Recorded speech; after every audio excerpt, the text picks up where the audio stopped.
नमस्कार मित्रों, आज का विचार बहुत गहरा है। नियति से लड़ो मत, भगवान का सहारा लो।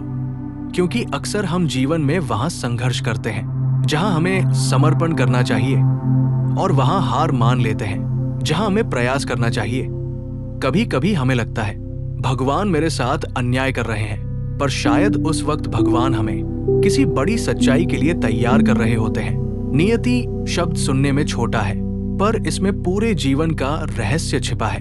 नियति का अर्थ है वो दिशा जो ईश्वर ने हमारे अनुभव और आत्म विकास के लिए तय की है। कई बार हम उस दिशा को पसंद नहीं करते क्योंकि वो हमारी उम्मीदों के अनुसार नहीं होती।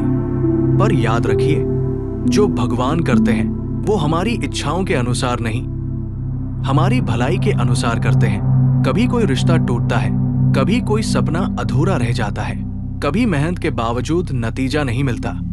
तब हम सोचते हैं क्यों मेरे साथ ऐसा, लेकिन शायद उसी घटना में आपके जीवन का सबसे बड़ा मोड़ छिपा होता है। भगवान आपकी राह बदलते हैं क्योंकि वो जानते हैं आपकी मंजिल कहीं और है। जब इंसान नियति से लड़ने लगता है तो सबसे पहले उसका मन थकता है। वो सोचता है मैं अपनी मेहनत से सब बदल दूंगा। लेकिन क्या आप लहरों से लड़कर सागर जीत सकते हैं? नहीं, आप केवल तैरना सीख सकते हैं, लहरों के साथ बहना सीख सकते हैं, लेकिन सागर को हरा नहीं सकते।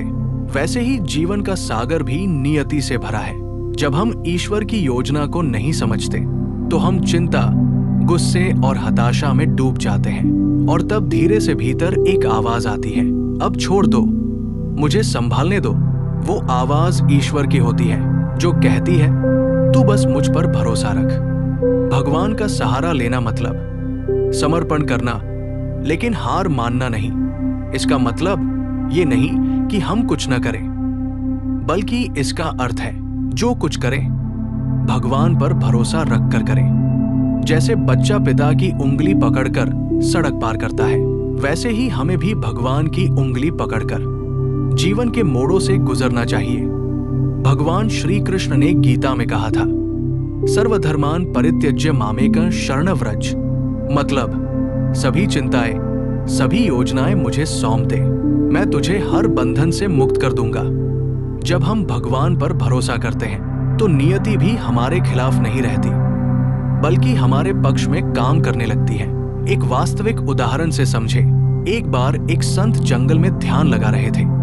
अचानक एक राजा अपने सैनिकों के साथ वहां आया और बोला, संत जी, मेरे जीवन में बहुत कष्ट है, राज्य है, वैभव है, फिर भी मन में शांति नहीं है। मैं भगवान से बहुत कुछ मांगता हूं, पर वो सुनते ही नहीं। संत मुस्कुराए और बोले, राजन, जब तुम भगवान से मांगते हो तो तुम अपनी इच्छा रख रहे हो, उनकी नहीं सुन रहे। और जब इंसान अपनी इच्छा से नियति को बदलना चाहता है तो वो भगवान से लड़ रहा होता है। राजा बोला, तो मैं क्या करूं? संत ने पास के झरने की ओर इशारा किया और बोले, देखो, ये झरना पत्थरों से टकराता हुआ भी बहता रहता है, क्योंकि उसे पता है कि रुकना नहीं है। वो नियति से नहीं लड़ता, बस बहता है।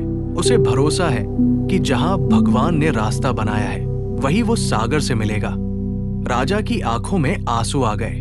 वो समझ गया कि शांति नियति बदलने से नहीं, बल्कि भगवान पर भरोसा करने से मिलती है। मित्रों, यही भगवान के सहारे की परिभाषा है। दुनिया जैसा भी बर्ताव करे, आप अपना विश्वास, अपनी शांति मत खोइए।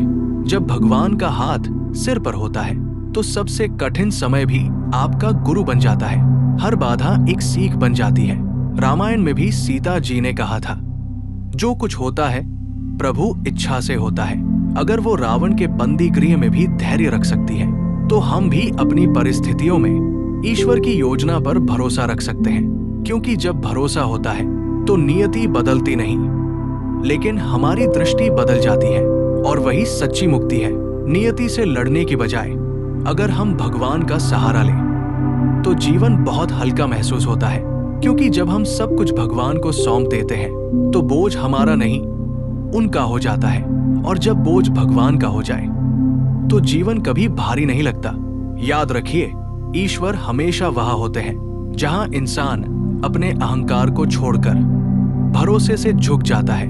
इसलिए चिंता मत कीजिए, बस भरोसा रखिए, क्योंकि जो नियति से नहीं लड़ता बल्कि भगवान से जुड़ता है वो कभी हारता नहीं। अगर ये विचार आपके दिल को छू गया हो तो इस वीडियो को लाइक करें और सब्सक्राइब करें ताकि ऐसे ही आध्यात्मिक विचार हर दिन आपके जीवन में प्रकाश लाएं। जय श्री कृष्ण।